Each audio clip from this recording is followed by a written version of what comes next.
What's going on, boys? It is day number 6 of reading through the book of Job. Happy Easter to everybody who's watching this. I hope you guys had a great Sunday and got the chance to get to a service this morning. If not, I just am so grateful that God has given you the chance to be here and just to look back on today, not as just as a day, as a holiday where we get to get together with our families, but we get to remember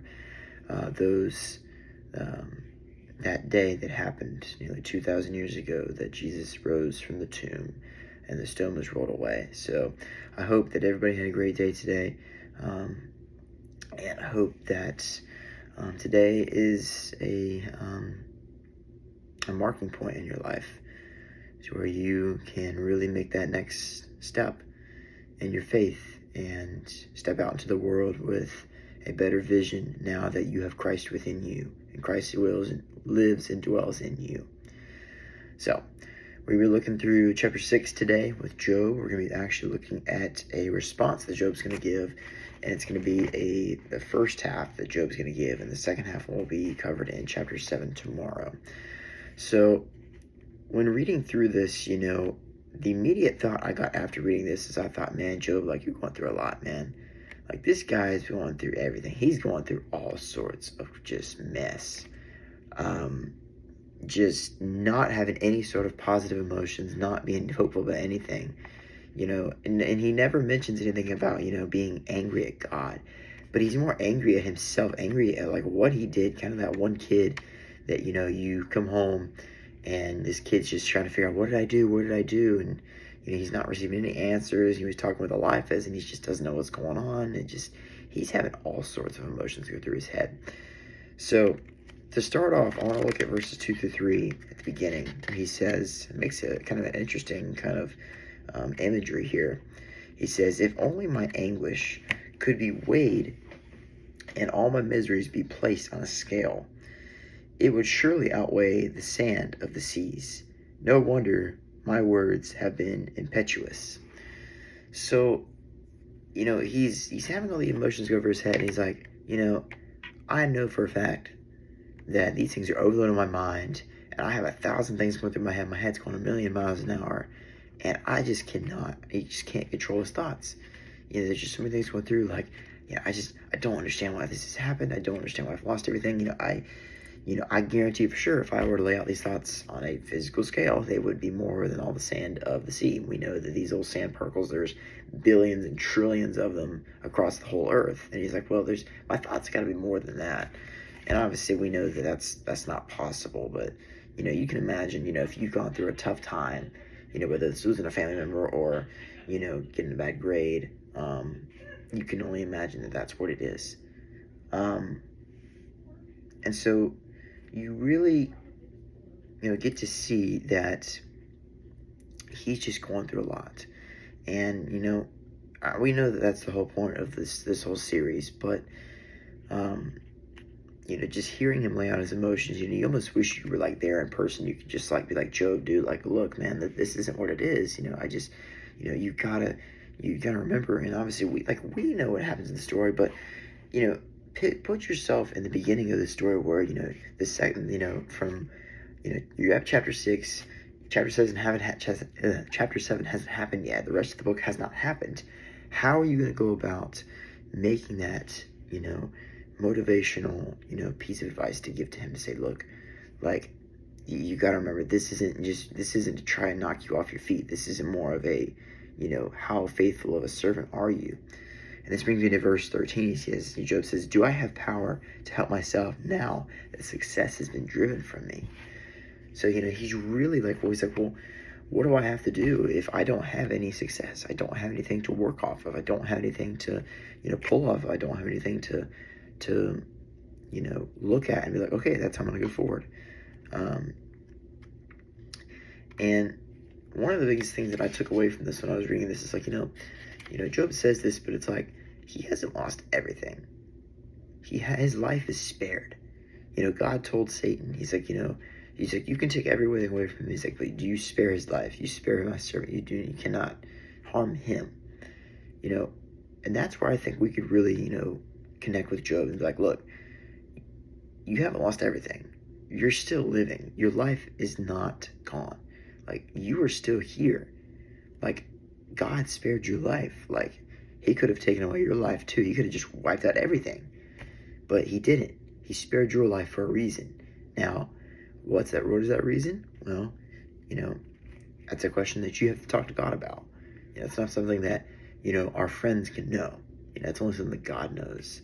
And that's where I feel like Job has to kind of get that, really grasp and say, okay, like, well, what can I do now that I have nothing? What can I use?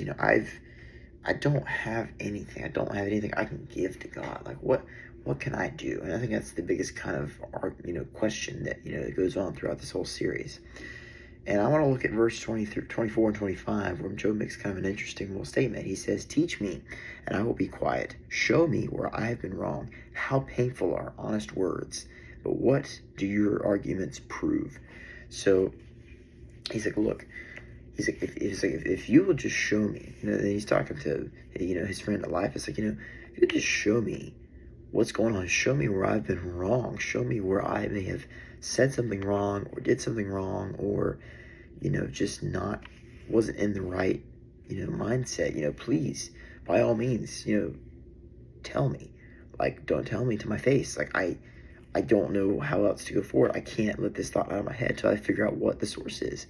Like, I need to know what's going on. Like, be honest with me. Like, even if these honest words really hurt, like, these are gonna be little knives to the chest. Like, they're gonna hurt. And then that's the other thing. We'll talk about honesty for a second. Honesty, people often look at it as, well, honesty means good. It's like, yes, it does mean good, but it also means truth. And truth doesn't necessarily always mean happy sunshine rainbows. Truth means the right way. And sometimes the right way isn't the way that we want it to be. It's always God's way. God's way and our way are two completely different things. Now, they may have the same kind of, approach, but as far as like the methods and critiques that you use, those are different. Now, this honesty that we can imagine Job's having, he's like, look, I know that what I can do isn't going to save me. I know that what I have lost, I can't get back. Like, what can I get out of that? What can I, really just hear? What can I take from what I hear from, these guys who are around me, surrounding me? What can I hear and what can I use that to move forward? And this brings us to the last two verses. Job says in verses 28 through 29, he says, but now be so kind as to look at me. Why would I lie to your face? Reflect, do not be unjust. Reconsider, for my integrity is at stake. So, I think all in all here, and I know that we're going to continue reading more tomorrow, and there's going to be a lot of different conversations that Job's going to have with his friends, and, but, we should always speak truthfully, and I want to reflect this today. Speak truthfully as how you can reconsider an alternative route. Sometimes things are stripped away from you, not because, God, says I hate you. You're not going to do that anymore. Like, you screwed up. Like, no, it's more of a, God's like, hey, like, I'm going to take that out of your life, because if that had continued being a part of your life, you would have ended up in a really bad place. Whether it's, alcohol or smoking or, a bad friend group or a bad career. I mean, sometimes there's things that are taken away from us and we don't understand. We're like, why? Like, I don't understand. Like, what did I do? Like, what did I do wrong? I don't get it.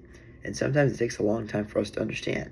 It may take a few weeks, a few months, maybe even a few years before you're like, maybe that's why he did that. Maybe that's why he saved me from being led away into this darkness. And I think that's, what is happening to Job. Is like, God's like, look, he's my faithful servant. Like, whether he has everything or he has nothing, he's my servant. And that's how we need to be today. And the best part about that is that now we have the ability to become a child of God, to become sons and daughters of God. And why is that? Because God loved the world so much that he sent his one and only Son, that whoever may believe in him shall not perish but have eternal life. And that Christ lived a sinless life, and he said, I will die so that you can live.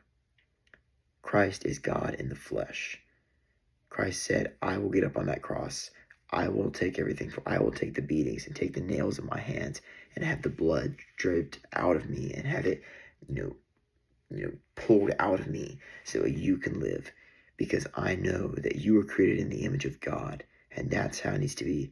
God created you in the image of God from the beginning, and that's how it's going to be. You are not separated. You are a child of God. Yes, you may have done some bad things. Yes, you may have said some bad things. But that doesn't mean that you are not willing to be redeemed. God has the power to do anything. God has the power to redeem in you. God can make you right like that if he really wanted to. He can make you do whatever. He can make you follow like a robot if he really wanted to, but he doesn't. He doesn't make you right through forcing you to say, hey, you have to go out and do that. You have to go out and serve. You have to go out and give money. He says he makes you right through love. And it's the choices that you make. And it's the things that you realize, and you realize it over time. I know I've realized it a little bit. I've still got, a lot of life ahead of me. But I have seen a lot of change in my life, and I hope you have as well, especially since today is Easter Sunday. And I hope you understand that the meaning of Easter, again, isn't about, having good food. Like, yes, the food's great. Like, I had food earlier, and it was really good. It's not about that, and, but the meaning of Easter is that Christ is risen. And that Christ is no longer, he's not dead. He's alive. And so are we. All we have to do is accept the gift he has given to us. And we can thrive and be children of God and be made right with God. And that is the end of today's word. I hope you guys had a great Easter Sunday. And I hope you guys have a great week coming up. I will see you guys tomorrow. Peace out, boys.